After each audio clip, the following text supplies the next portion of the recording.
Sabe, hermano, que en mi caminar con el Señor no seguido había tocado predicar sobre el tema de las bienaventuranzas, y es algo que la cual es importante nosotros repasar y conocer las bienaventuranzas, porque esta es la primera parte del Sermón del Monte en que Jesús enseñaba a una multitud y a sus propios discípulos. Fue una de las más influyentes etapas de enseñanza de Jesús, de todo lo que es el Evangelio de Mateo, Marcos, Lucas y Juan. En esta serie de enseñanzas Jesús habló mucho sobre lo que se esperaba de sus discípulos, pero también cómo podíamos encontrarlo a Él. Lo podíamos encontrar a través de lo que reflejaban sus discípulos. Y en las bienaventuranzas, hermanos, comienza a hablar sobre características y rasgos, hermanos, de un discípulo del Señor, y cómo otras personas que no han conocido del Señor pueden ver a Cristo a través de usted. Y son áreas, hermanos, que quisiera yo comentar y compartir con usted. Como le digo, vamos a hablar de 3 de ellas el día de hoy. Pero el Sermón del Monte, hermanos, es una colección más grande de Jesús basado en la buena nueva del reino de Dios descendiendo a la tierra. Está dividido en 3 partes. Vamos a hablar de una parte que es las bienaventuranzas durante estas semanas. Pero en esta primera sección de las bienaventuranzas, hermanos, nos habla sobre la identidad de sus seguidores, cómo se identifican los discípulos del Señor. Entonces, al entrar en lo que es las bienaventuranzas y estar repitiendo esta palabra, tenemos que llegar a la conclusión: ¿qué es bienaventurado? ¿Qué es bienaventuranza? ¿Qué es la palabra bienaventurado? ¿Hay alguien en este día que sepa lo que es bienaventurado? Cuando vamos a la palabra del Señor y estudiamos la definición de bienaventurado, bienaventurado significa bendecido, significa feliz. Cuando hablamos de bendecido, no le falta ningún bien. ¿Cuántos son bendecidos? Entonces no les falta nada. Felices, estado interno de satisfacción y plenitud. Estado interno de satisfacción y plenitud. Ausente de preocupaciones, dolores, y llenos de emociones o sentimientos de confianza en el Señor. Es un estado interno de satisfacción y plenitud. Bienaventurado es bendecido y feliz. En otras palabras, decía mi papá, la buena vida.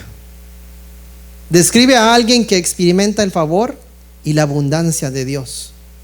Entonces, el primer versículo que estamos leyendo, bienaventurados, vamos a poder decir bendecido, feliz, la buena vida, los pobres en espíritu. Bueno, cuando decimos pobres, como que nadie dice eso es algo de emocionarme o de ser feliz o sentirme que tengo abundancia. ¿Cómo puedo decir que soy bendecido y soy pobre? Pero vamos a hablar un poco más sobre qué significa pobres en espíritu.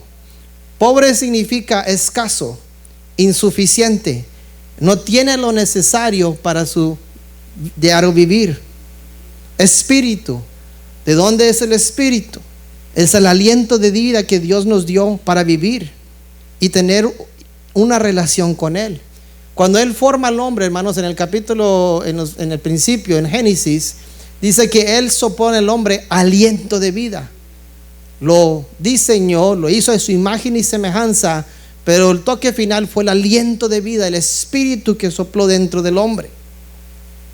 Ezequiel capítulo 37, versículos 7 al 10, hermanos, habla en ese capítulo en particular, hermanos, de los huesos secos que habían en un valle.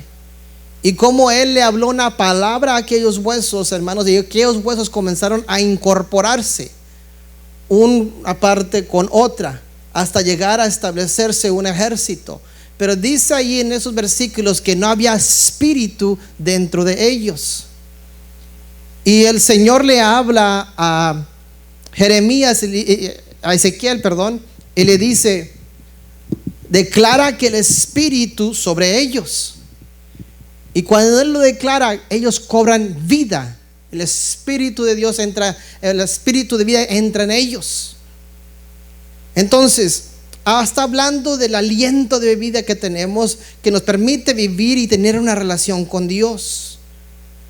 Y a veces, hermanos, cuando componemos estas dos cosas, pobres en espíritu, podemos clasificarlo o reconocerlo a través de un corazón abatido, angustiado, desanimado, afligido. Podemos verlo como un momento de dificultad, de tristeza, de desánimo, de desaliento. Al que no tiene lo necesario, hermanos, para tener una relación con Dios. Cuando vemos pobres en espíritu, hermanos, vemos que no tenemos lo necesario, hermanos, para poder tener esa relación con el Señor. Estamos siendo afligidos, oprimidos por sentimientos, por situaciones que están pasando en nuestras vidas, hermanos, y nos sentimos insuficientes o con insuficiencia de poder tener una relación con Dios. Pobres en espíritu, escasos de una relación con Dios.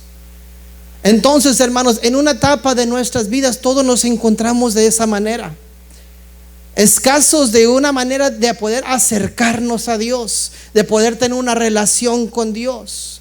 Quizás algunos sí nacimos en un hogar cristiano, pero otros no nacieron en un hogar cristiano. No tenían esos recursos de poder o ese conocimiento para poder acercarse a tener una relación con Dios. Pero llegó un momento, hermano, en que esa pobreza en espíritu, ese abatimiento en espíritu en nuestras vidas, hermanos, cobró, hermanos, o recibió los recursos necesarios para conocer de Dios.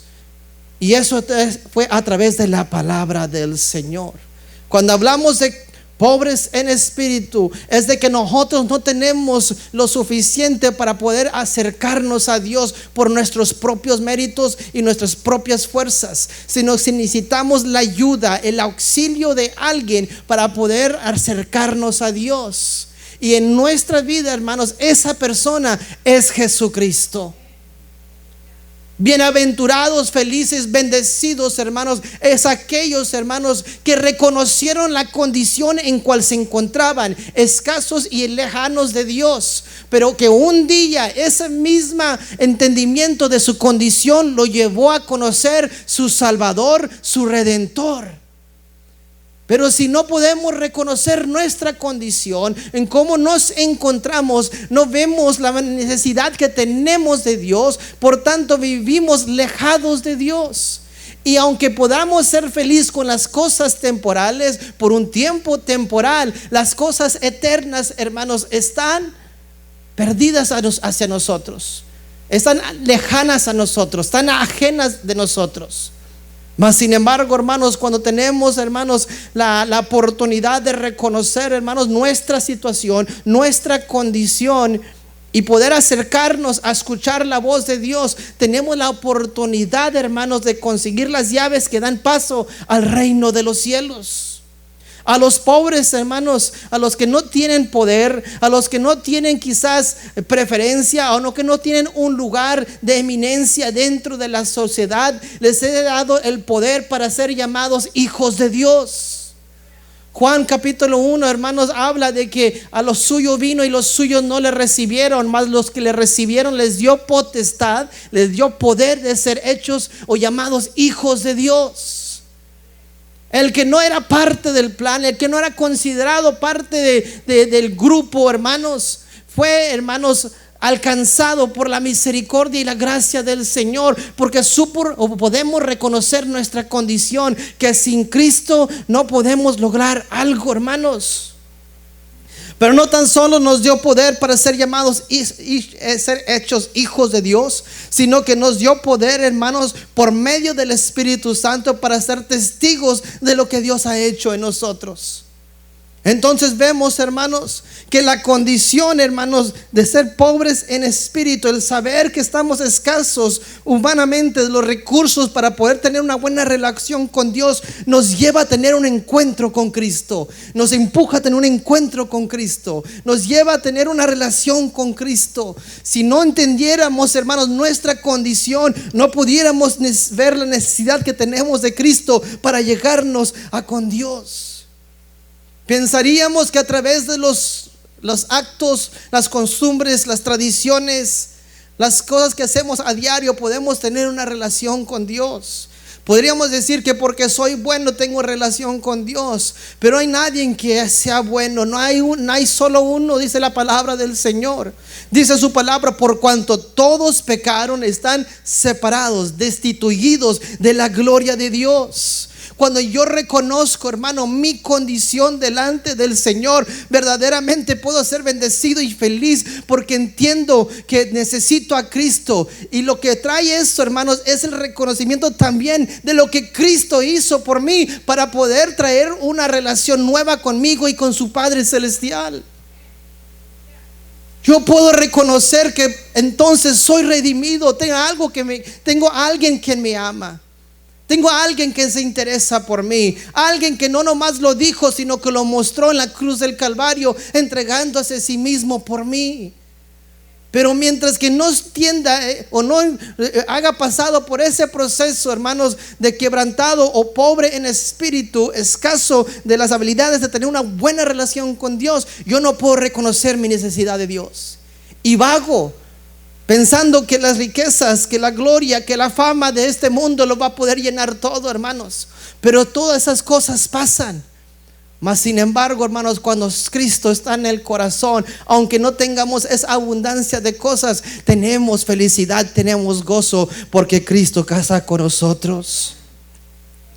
Los que no tenían nada, los hizo ricos para tener una relación con Dios. Segunda de Corintios capítulo 8 versículo 9. Cristo, siendo rico en su gloria, hermanos, se despojó de todo, hermanos, y se humilló a sí mismo, haciéndose hombre, hermanos, y viviendo dentro de los hombres, para que usted y yo pudiéramos ser ricos, hermanos, en la gloria después de pasar a la presencia de Dios. Porque ya conocéis que la gracia de nuestro Señor Jesucristo, que por amor a vosotros se hizo pobre, siendo rico, para que vosotros con su pobreza fuésemos enriquecidos. Él llevó la carga, Él llevó el pago, Él llevó las consecuencias de nuestras transgresiones, para que nosotros pudiéramos ser ricos. Entonces, un pobre, hermanos, quizás lo veamos como el que está último en la línea. Un pobre lo podríamos ver como una persona rechazada y marginada por la sociedad. Una persona pobre la podremos considerar como una persona escasa de recursos. Pero nosotros, hermanos, al encontrarnos en esta condición y la mano de Dios extenderse sobre nosotros, hermanos, ya no fuimos parte de los últimos de la línea, sino fuimos movidos hacia los primeros. No fuimos ahora considerados rechazados, sino aceptados por Dios. No tenemos escasez, sino tenemos ahora abundancia en Cristo Jesús. ¿Cómo podemos ver esta historia desarrollada o ejemplificada? Y está en Lucas capítulo 15, versículos 11 en adelante. Aquí habla del hijo pródigo. El hijo pródigo, hermanos, sentía que tenía la abundancia a su favor. Tenía todo a su favor. Tenía la juventud, tenía las fuerzas, tenía la energía, tenía un práctico conocimiento de lo que estaba sucediendo a su alrededor. Por tanto, le dijo a su padre: dame la porción de mi herencia que me corresponde. Le importó, hermanos, todo aquello que estaba materialístico a su alrededor para poder hacer uso de ello. Él quería los recursos, le interesaba las cosas materiales, le interesaba aquella abundancia que el mundo le podía ofrecer. No conocía su condición, no conocía que sin Cristo o sin su Padre somos pobres en espíritu.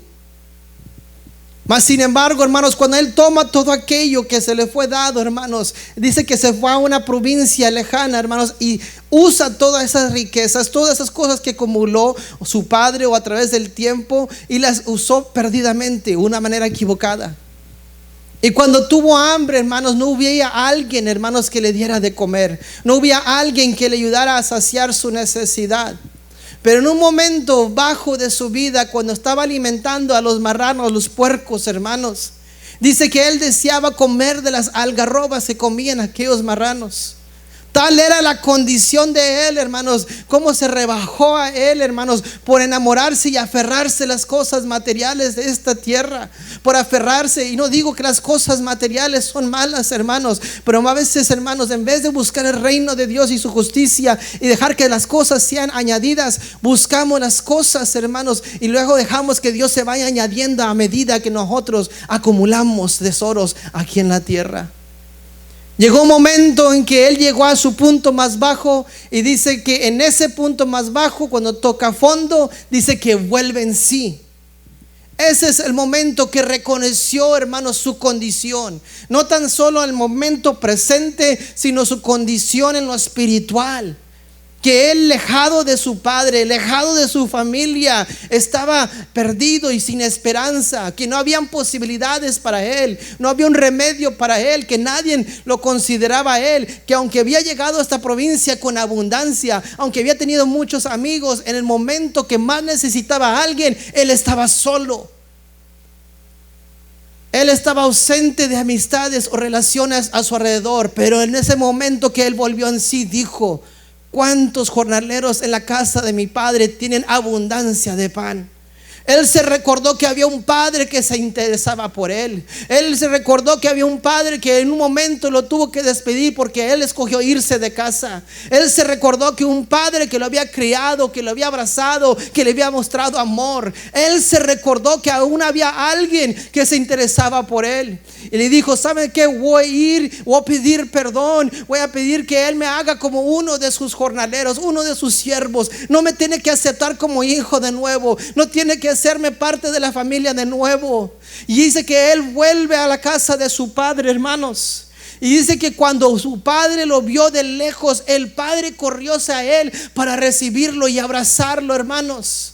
Y él comienza a decirle a su padre: he pecado contra el cielo y contra ti, reconociendo su condición. Yo he fallado. Hoy en día hace falta que podamos recordar y entender lo necesitado que estamos de Dios y que hemos fallado, hermanos.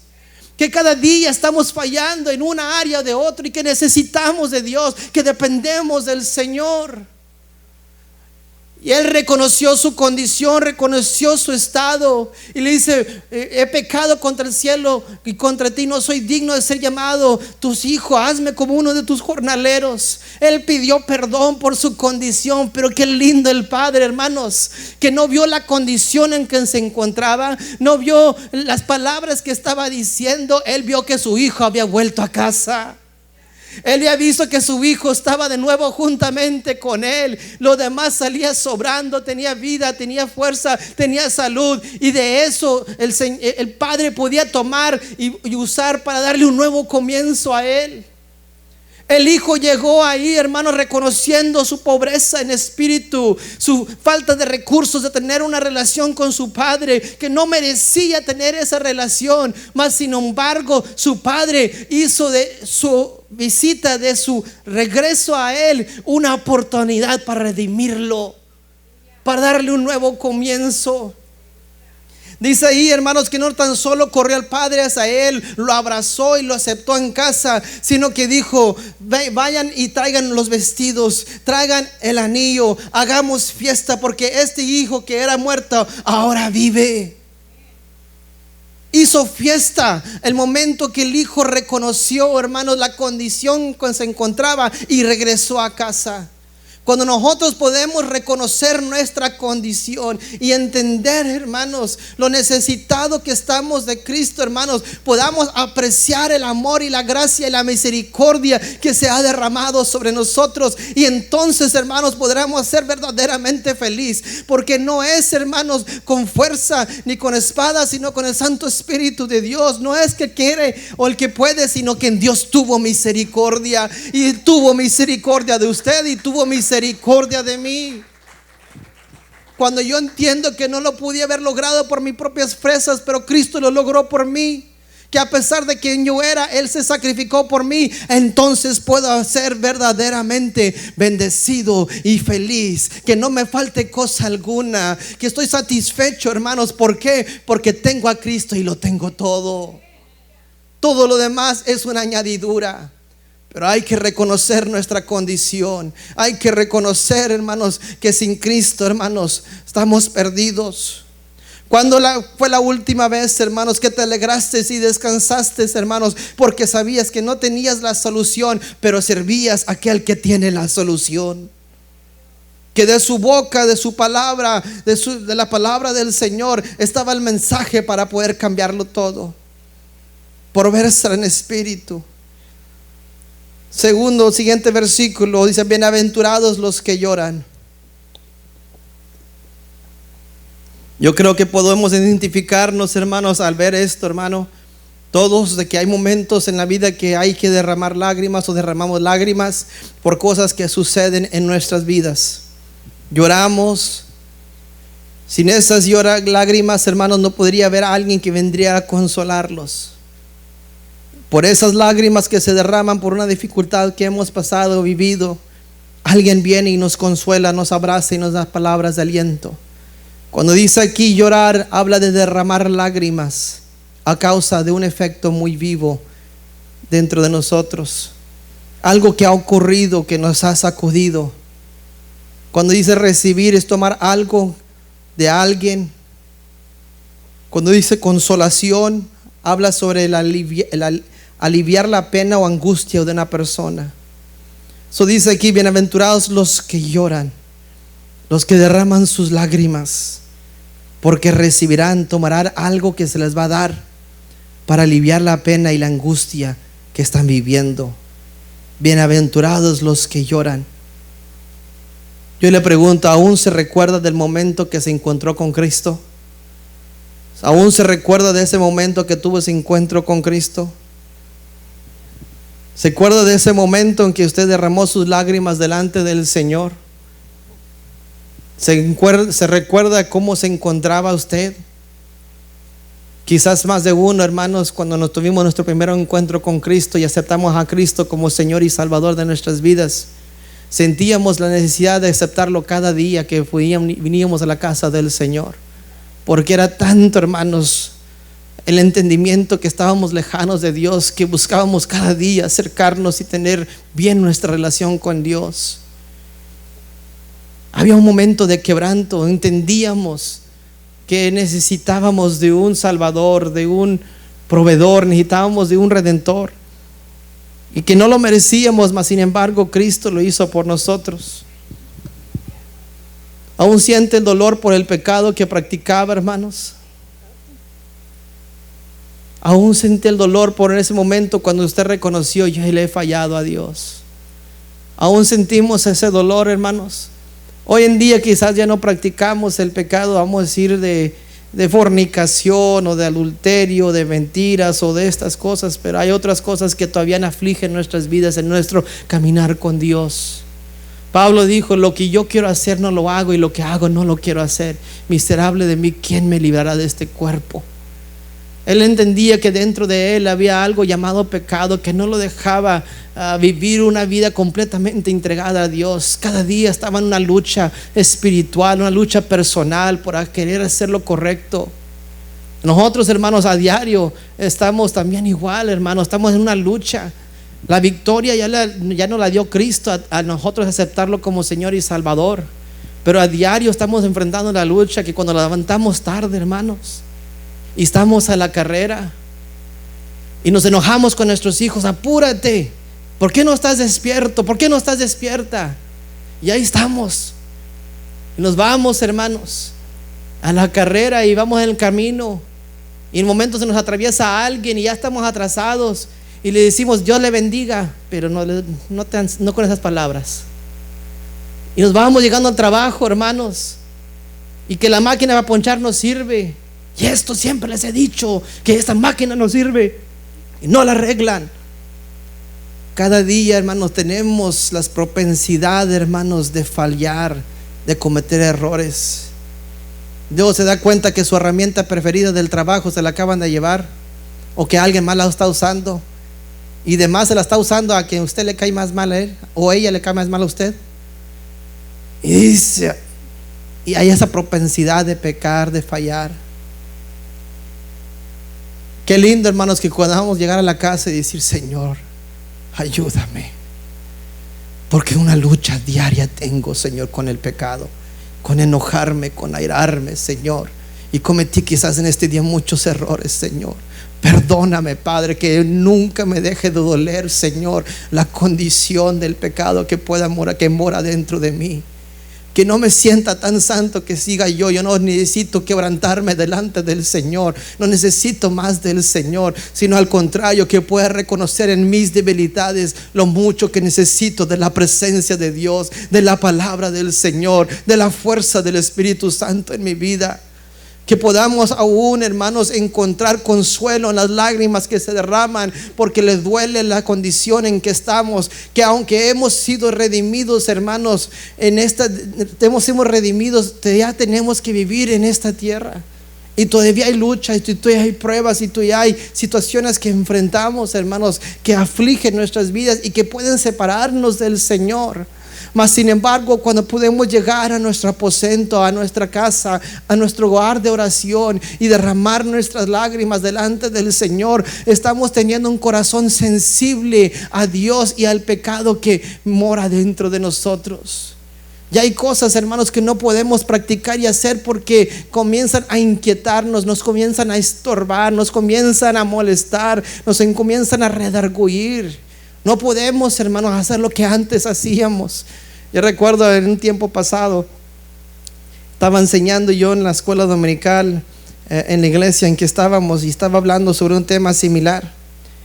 Y me dijo una joven: pastor, yo me llevo a veces las plumas del trabajo. ¿Usted cree que eso está mal? Y pues yo también me he llevado las del banco y de los diferentes lugares, ni modo de decirle que. Dije: ¿cómo te hace sentir cuando te lo llevas? Dice: me hace sentir mal. Le dijo: entonces devuélvelo, no te lo lleves. Estás siendo sensible a lo que estás haciendo. Y si esa sensibilidad te hace sentir que eso está mal, no te lo lleves, regrésalo. El próximo domingo me dijo: pastor, ya lo regresé. Y dice usted: ¿qué tiene que ver una pluma? O en ocasiones una uva que se come uno de la tienda. ¿Qué tiene que ver? Es que poco a poco vamos perdiendo la sensibilidad. Perdiendo la sensibilidad. ¿Qué es una película PG-13? No es nada malo. ¿Qué es una película R? No es nada malo.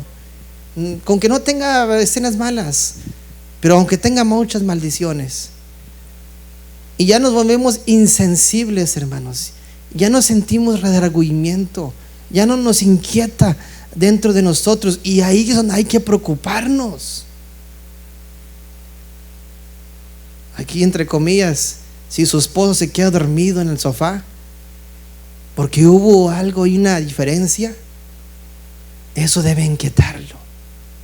Ay, mi esposo, tenemos nuestras diferencias, pero viejito, ven para acá, gordito, ven para acá, no te vayas para allá, dame tu calorcito.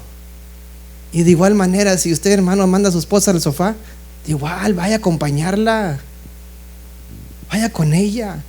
No dejemos, hermanos, que el pecado se infiltre o que la insensibilidad se infiltre de tal manera que no sentimos las consecuencias de las acciones que estamos cometiendo.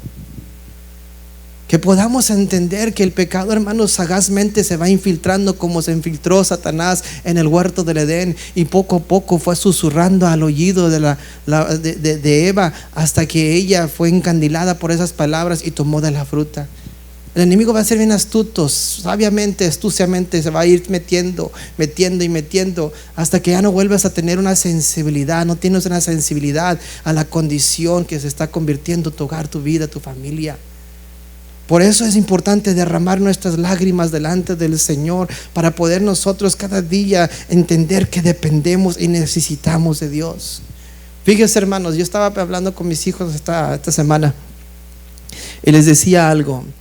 Entiendo que voy a través del tiempo cambiando, voy a través del tiempo creciendo y reflejo en ciertas cosas.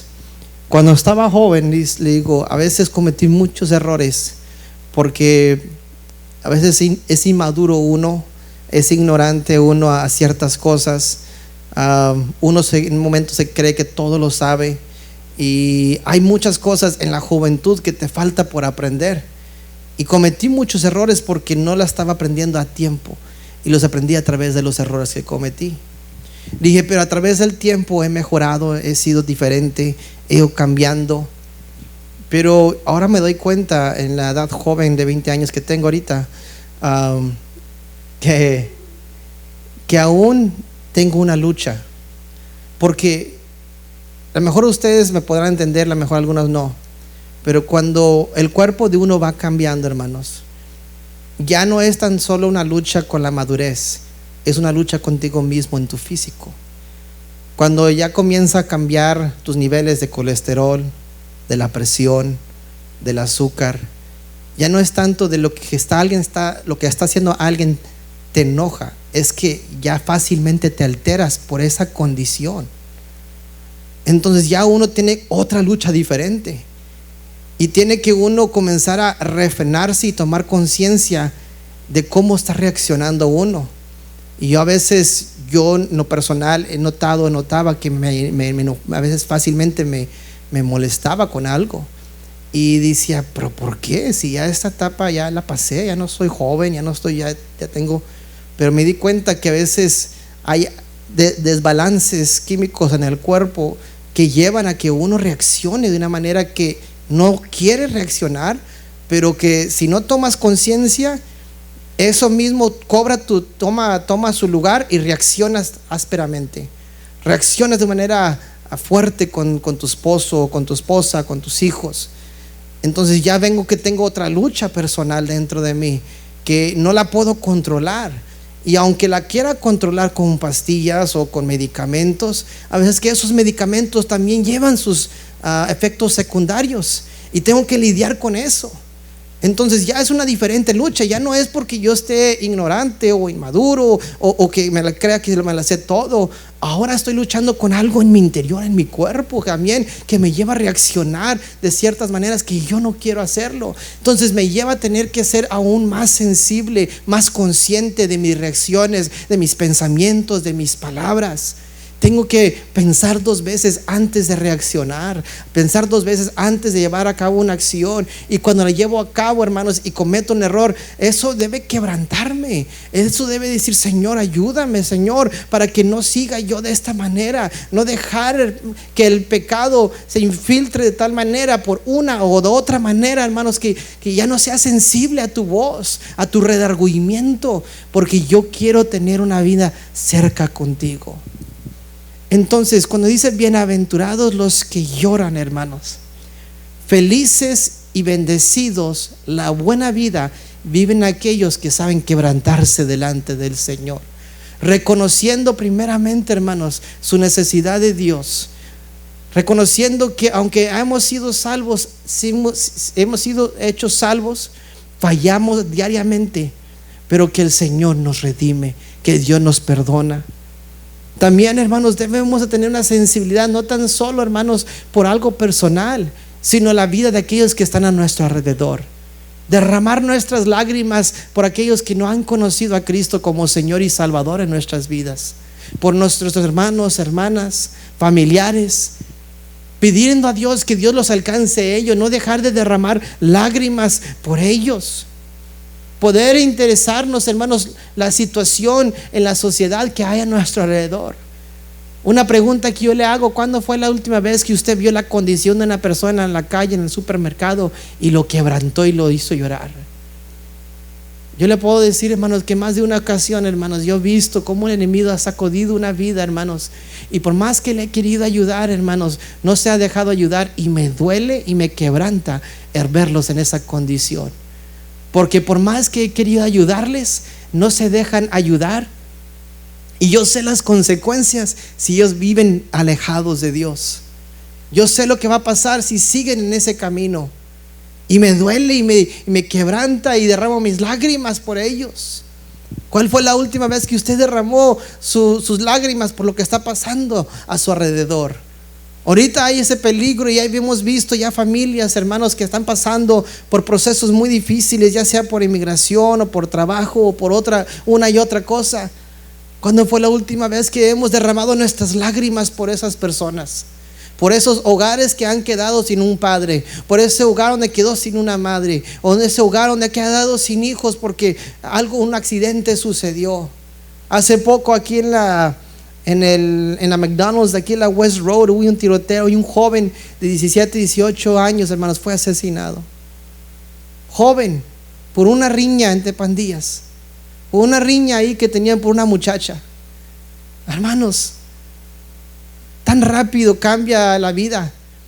Y esos padres ya no tenían a su hijo. Digo, ¿cuándo fue la última vez que sentíamos el dolor de nuestro hermano, el dolor y la aflicción de nuestro prójimo? Que podemos sentir lo que ellos están sintiendo en este momento de necesidad. Ahorita estamos viendo, hermanos, hijos contra padres, padres contra hijos, mujeres maltratadas y aún esposos maltratados, niños abandonados, hermanos. Es increíble lo que estamos viendo hoy en día. Hogares donde ya no está un padre, que la mujer tiene que lidiar con todas las obligaciones del hogar. Poder quebrantarnos y hacernos sensibles, volver a ser sensibles a esas necesidades. No podemos como iglesia perder nuestra sensibilidad de las cosas que están a nuestro alrededor, ocurriendo a nuestro alrededor. Vayamos al libro de Juan capítulo 11, que nos da un ejemplo, hermanos, de cómo sucede de esto de que estamos hablando. Juan capítulo 11. Dice aquí, hermanos, en resumen, que Lázaro, hermanos, con quien Jesús había pasado tiempo y había estado tiempo con él, se había enfermado. Versículo 3 dice que las hermanas le mandaron decir a Jesús: Señor, al que amas está enfermo. ¿Cuántos saben que son amados por Dios? Lo tengamos en el corazón o no lo tengamos en el corazón, no cambia de que Él ama. Lo ama a usted, me ama a mí. La diferencia es que cuando nosotros entendimos ese amor, hermanos, y le cedimos nuestro corazón, nos llamó a ser hijos de Dios. Y hay algunos que no han reconocido la condición en cual se encuentran, hermanos, mas sin embargo Jesús los ama, les tiene amor para con ellos. Versículo 4, algo que dijo mi hija durante la alabanza. Jesús, oyéndoles, dijo: esta enfermedad no es para muerte, sino para la gloria de Dios, para que el Hijo de Dios sea glorificada por ella. La condición que nosotros tenemos se puede considerar una enfermedad que hay en el hombre, que la verdad, hermanos, no es para muerte si hemos aceptado a Cristo como Señor y Salvador de nuestras vidas. Porque en esa enfermedad, en esa necesidad, en ese diagnóstico de pecado, hermanos, se manifestó ese remedio, esa receta que es Cristo Jesús, y Él fue glorificado a través de ella. Pero es importante el hombre entender la condición, hermanos, en cual se encuentra. Versículo 17 dice que vino pues Jesús, halló que hace 4 días que Lázaro estaba en el sepulcro, que estaba enterrado. A veces, hermanos, en nuestro diario caminar con el Señor, o en un momento en nuestra vida lejos del Señor, nos encontramos unos más separados, pero bien hundidos en el pecado, bien enlodados, hermanos. Y aquí habla sobre Lázaro, su condición, que había muerto y ya tenía 4 días en el sepulcro, que ya no había para a los ojos de los demás esperanza para Lázaro. Como así a veces la situación nos pinta a nosotros, que no hay esperanza, que no hay una solución, que no hay una opción para nosotros. Pero versículos 32 y 33 habla sobre aquellos que lloran. Bienaventurados los que lloran. Dice que María, cuando llegó a donde estaba Jesús, al verle, se postró a sus pies diciéndole: Señor, si hubieses estado aquí, no habría muerto mi hermano. Entonces Jesús, al verla llorando, y a los judíos que la acompañaban también llorando, se estremeció en espíritu y se conmovió. Mire, hermano, lo que las lágrimas, hermanos, que se derraman de parte de nosotros delante del Señor, que causan, hermanos, un estremecimiento, una conmoción en los ámbitos espirituales. De tal manera que versículo 35 dice que Jesús lloró también. Jesús lloró al ver la condición en cual se encontraba María, al ver la condición de lo que se le había dicho que estaba Lázaro. Él se quebrantó en ese momento juntamente con ella.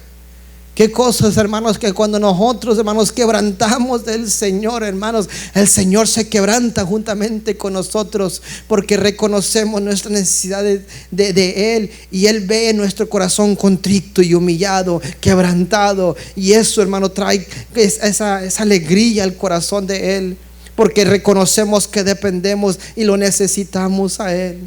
Su respuesta a estas lágrimas fueron: ¿dónde le pusiste?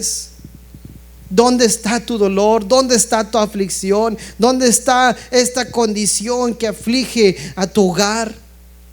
Y luego dice: quita la piedra, los obstáculos, quita aquello que se vuelve, que ha estancado el progreso, que ha estancado, detenido de que lo muerto cobre vida.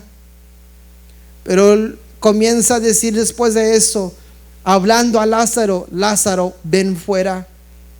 Lo muerto, lo que estaba enterrado, lo que ya tenía días en un sepulcro, cobró vida de nuevo, hermanos. A veces, hermanos, nosotros así nos encontrábamos como Lázaro, cuando estábamos sin Cristo, cuando estábamos separados del Señor. Quizás nos encontrábamos muy profundamente enterrados en diferentes costumbres, en diferentes cosas, haciendo prácticas equivocadas. Pero desde allí habló el Señor una palabra sobre nuestras vidas, nos sacó de aquella tumba y nos hizo libres para la gloria de Dios. Entonces las lágrimas, hermanos, fueron una parte fundamental, fue la parte céntrica de este capítulo 11 que llevó a Jesús a actuar, hermanos, a favor de María y de su hermana. Tenemos nosotros, hermanos, que entender que somos bendecidos y somos felices y estamos completos cuando sabemos quebrantarnos delante de la mano del Señor, cuando sabemos derramar nuestras lágrimas delante del Señor, cuando nos agarramos de nuestras manos con nuestros cónyuges y podemos llorar delante del Señor y decir: Señor, te necesitamos, Señor, ayúdanos a ser sensibles, Padre, a la necesidad del uno del otro.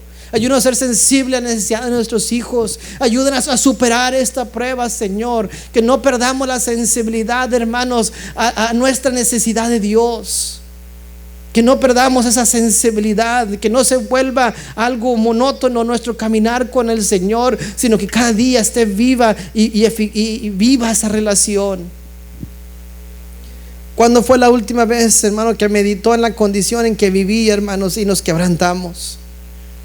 Nosotros como iglesia, hermanos, debemos distinguirnos por ser santa, pero también por nunca olvidarnos de dónde nos sacó el Señor. Recordar que ahí Dios extendió su mano y nos redimió. Ahora es una responsabilidad y una carga que Él alcance las vidas de aquellos que nos rodean. No pierde la sensibilidad del pecado. No acepte ni solape el pecado en su vida. No deje que el enemigo comience a anestesiar el efecto del pecado en su hogar. Por último, y con esto termino: bienaventurados los mansos. ¿Qué es manso? Fíjese, hermano, que yo cuando estaba joven, esto es un error que cometemos también por a veces falta de conocimiento. Yo pensaba que manso y menso era lo mismo. Estaba aprendiendo el español y un poquito mejor porque había crecido en una escuela que habla puro inglés y mis papás hablaban español. Entonces yo batallé para distinguir varias palabras, entre ellas 60 y 70, y la otra era mansos. Pero el manso significa persona que es apacible y tranquila por naturaleza. Mansa, persona apacible y tranquila por naturaleza. No es una debilidad, sino más bien una fuerza interior que permite que la persona controle sus emociones, reacciones, confiando en Dios. Es una fortaleza interior que le permite controlar o autocontrol, humildad. Es caracterizada de bondad, serenidad y la capacidad de someterse a la voluntad de Dios. Salmo 37 nos va a dar una imagen de esto, hermanos. Versículo 1 dice: no te pacientes a causa de los malignos, ni tengas envidia de los que hacen iniquidad, porque como hierba serán pronto cortados y como la hierba verde se secarán. No te impacientes, hermanos. Una persona mansa no se impacienta por lo que está haciendo el maligno o el malo alrededor nuestro. No ten envidia de los que hacen iniquidad. David, hermanos, cuando derrotó al Goliat, dice que por un momento hubo un tiempo de reconocimiento, de exaltación, de fama, de bendición, pero también trajo eso, hermanos, la envidia, el enojo de Saúl. Una persona mansa, esa persona que no toma control, no toma las riendas para corregir una situación, sino que se las encomienda a Dios. David en más de una ocasión pudo haber acabado con la vida de Saúl y no lo hizo. Dejó que el Señor se encargara de hacer las cosas a su debido tiempo y a su manera. Cuando nosotros aprendemos, hermanos, a ser mansos y dejárselo en las manos del Señor, podemos ser verdaderamente felices. No cargamos con enojos, no cargamos con tristezas, no cargamos con amarguras, porque sabemos lo que viene o lo espera aquel que es malo, que ha dejado, que ha hecho lo malo delante de los ojos del Señor con nosotros. Me recuerdo, hermanos, de cuando mi mamá estaba trabajando. Mi mamá nunca habló mucho inglés y trabajó en una escuela de mantenimiento, y había un compañero de trabajo que nos comentaba que le hacía la vida de cuadritos. Y como a uno le gusta el chisme, ¿y qué le dijiste, mamá? ¿Qué le dijiste? ¿Y qué pasó? ¿Y qué pasó hoy? Y hay no, mijo, no, se lo voy a dejar a Dios. Amá, pero diga algo, hermana, amá, diga algo. No, yo se lo voy a dejar a Dios. Y nos decía lo que hacía, cómo cambiaba de pasillos donde tenía que limpiar, le daba los pasillos más sucios, los niños más inquietos, las maestras más malagradecidas, cómo la hacía trabajar para afuera, para adentro, cómo tenía que llevar bolsas de basura bien pesadas. Y mamá, si quiere yo le hablo a recursos humanos de la escuela o del distrito. No, mijo, déjaselo a Dios. Mamá, ¿y por qué no le dice a los patrones? No, es que son así. ¿Cómo dicen? ¿Carne y uña? Carne y uña, dice. Mi papá decía mugre y uña mugre. Y le dije, mamá, pero no puede quedarse así. Dije, mi hijo, no pierdas paciencia, el Señor va a hacer la obra. No pasaron 3 meses, hermanos, que no sé cómo estuvo, que corrieron al que estaba haciéndole la vida imposible a mi mamá. Y dije, bueno, mamá, ya salió fuera el diablo. Y dice, mi hijo, siempre habrá un diablo, mi hijo, pero solo hay un Cristo. Él siempre va a defender nuestra causa. Y entró alguien más también, hermanos, le decían la vida de cuadritos. A los 3 semanas, a los 3 meses también la corrieron a ella. Como a 3 personas, hermanos, que estaban trabajando con mi mamá en ese tiempo. De una u otra manera el Señor los despidió de ese trabajo. Y aprendí, hermanos, a que las cosas se las dejas a Dios. Eso lo aprendí en el 2010. En el 2019 me dieron un trabajo en una compañía de bienes raíces y estaba bien gustoso, bien alegre. Ese trabajo fue de bendición para mi vida durante ese tiempo. Pero cuando inicié tuve una patrona muy similar a eso. Una patrona que si yo no ponía un punto o las T's no las cruzaba bien, era constantemente cargándome, dándome carrilla. Y por 4 meses, hermanos, trabajaba yo 50, 55, 60 horas por semana y nunca le pude dar gusto. Y me decía la compañera mía, le dice, habla con recursos humanos para que hablen con ella. Le dije, es bien amiga con la de recursos humanos, es bien amiga con el patrón, es bien amiga con la broker, no, los tienen los 3, los 3 los tienen en la bolsa. ¿Y yo? ¿Qué voy a hacer? Le dije, yo se lo voy a encomendar a Dios, es lo único que no tiene ella. Y le dije, y me dijo, no, hombre, ya saben cómo piensa a veces la gente del mundo. A los 4 meses me hizo mi, ¿cómo se dice? Mi review. ¿Cómo le dan cuando le hacen un review? Evaluación. Del 1 al 5, hermanos, me dio un 1.8. Y diría usted, ¿me lo dio acá privado, solo? No, junto hay varias personas y enfrente de ellos me dijo que qué tan mal trabajador era yo. Ahí acabó conmigo. Y hermano, no dije nada, ni una sola palabra. Dije, Señor, tú te vas a encargar de esto. Yo dije que ya me van a despedir en ese momento. Y dije, ay, aquí, por lo que dijo ella de mí, pues ya es para que me lleven directamente para afuera. Siguiente día hubo pláticas y llegaron a la conclusión que querían moverme de departamento. Me movieron de departamento. Ahí en ese departamento tuve una patrona diferente. En 6 meses me convirtieron en supervisor. Al año, hermanos, me convertí en gerente. El departamento que yo incorporaba antes, donde esta mujer me hacía la vida imposible, se desboronó. Y decían, ¿qué vamos a hacer con ese departamento? Y no me lo creo. ¿A quién creen que le llamaron que comenzara a edificar de nuevo ese departamento? A mí. Me dijeron, tienes que ir a hablar con ella otra vez. Le dije, oh no, ya no vuelvo. Dice, no, esta vez va a ser todo diferente. Ahora tú vas a ser su patrona. Oye, ahora yo voy a ser el patrón de ella. Ahora véngase entonces la oportunidad, así para vengarme. Pero fíjese, hermano, cómo es Dios. No pagué mal por mal. Pero la misma, ¿cómo se dice? Redargüimiento, o la misma, ¿cómo se diría? Ella vio que yo era su patrón y que cómo la trataba diferente a cómo me trataba a mí. Le redargüyó de tal manera, hermanos, que mejor entregó su renuncia. No se sintió cómoda ya, porque ella sabía y se sentía tan mal de cómo me había tratado a mí, y prefería ya no trabajar ahí que trabajar conmigo. Yo seguí trabajando allí. Digo yo, qué cosas, ¿no?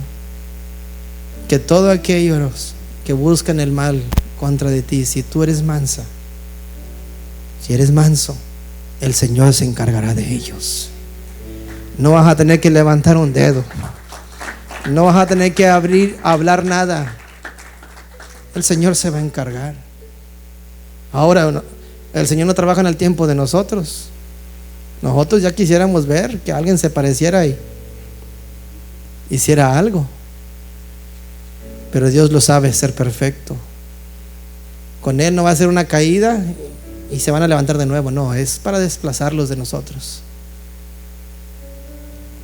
David fue muy sabio y esperó en el tiempo del Señor, y Dios lo hizo rey de Israel, porque él no metió manos para acabar con la vida de Saúl.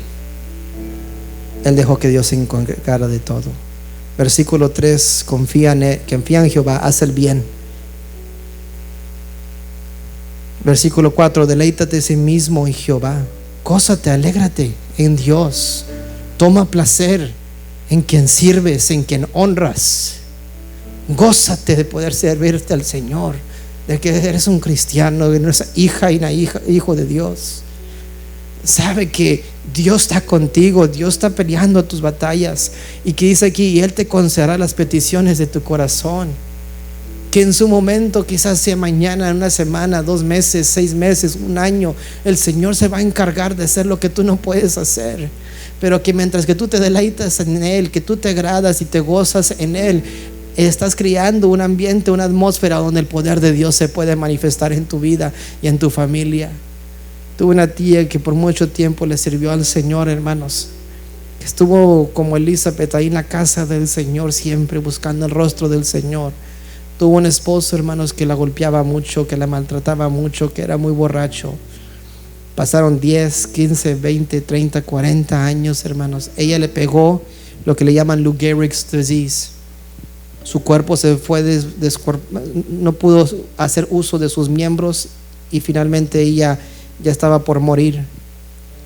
Estando en esa condición, después de 40 años de matrimonios, él acepta a Cristo como Señor y Salvador de su vida.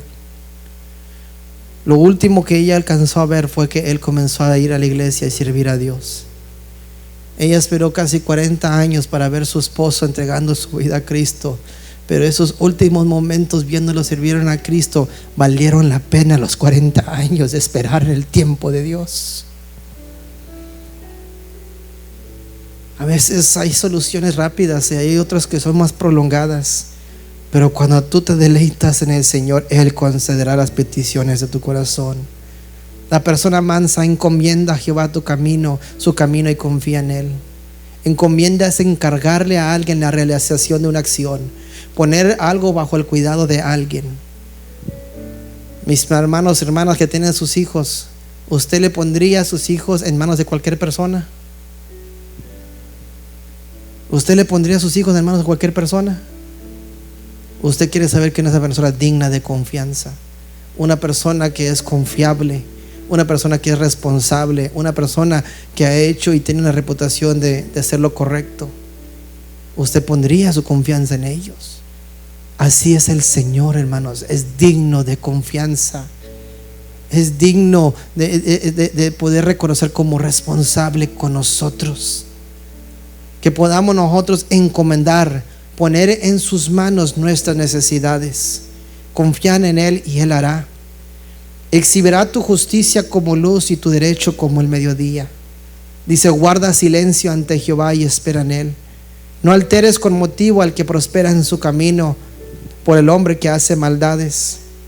Había un salmista llamado Asaf en el Salmo 73 que dijo: en cuanto a mí, casi se deslizaron mis pies, por poco resbalaron mis pasos, porque tuve envidia de los arrogantes, viendo la prosperidad de los impíos.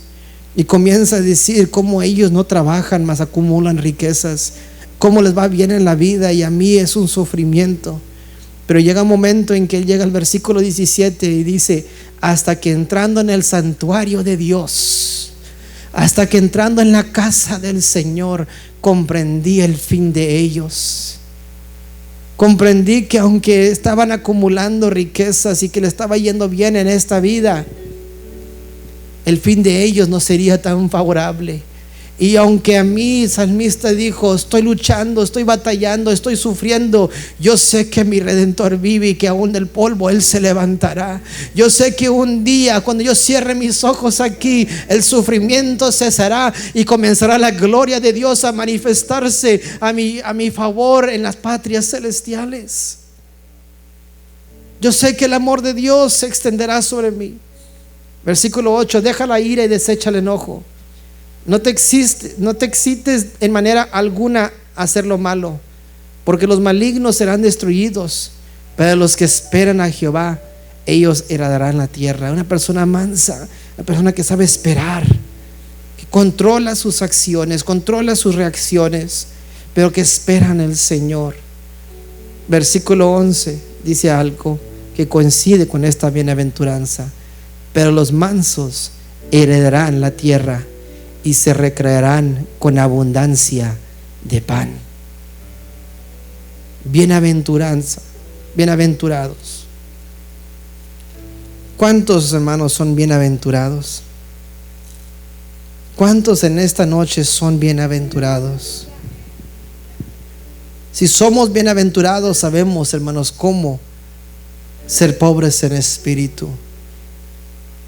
Pobre no es una palabra derogative, no es una palabra para hacerlo menos, para que se sienta insultado, sino saber que de esa manera somos engrandecidos por Dios. Porque el que se humilla será ensalzado, mas el que se ensalza será humillado. Cuando nosotros llevamos esa característica de ser pobres en espíritu, de nosotros es el reino de los cielos. De nosotros son las llaves que acceden a las promesas del Señor. De nosotros son las palabras que habló nuestro Señor Jesucristo cuando dijo: perdónalos que no saben lo que hacen. De nosotros, hermanos, son las bendiciones del Señor. Bienaventurados los que lloran, que se quebrantan, que derraman sus lágrimas delante del Señor, porque ellos recibirán consolación. Qué bonito ser abrazado. abrazada. Usted al que está a su lado le puede dar un abrazo y esa persona se siente segura, se siente amada, se siente apreciada. Y hay momentos, hermanos, que esas lágrimas se tienen que derramar para poder sentir los brazos de nuestro Padre sobre nosotros. A veces no se trata de ser fuerte y resistente, se trata de derramarse delante del Señor y ser sensible a su presencia, dejarse envolver. Pongámonos de pie.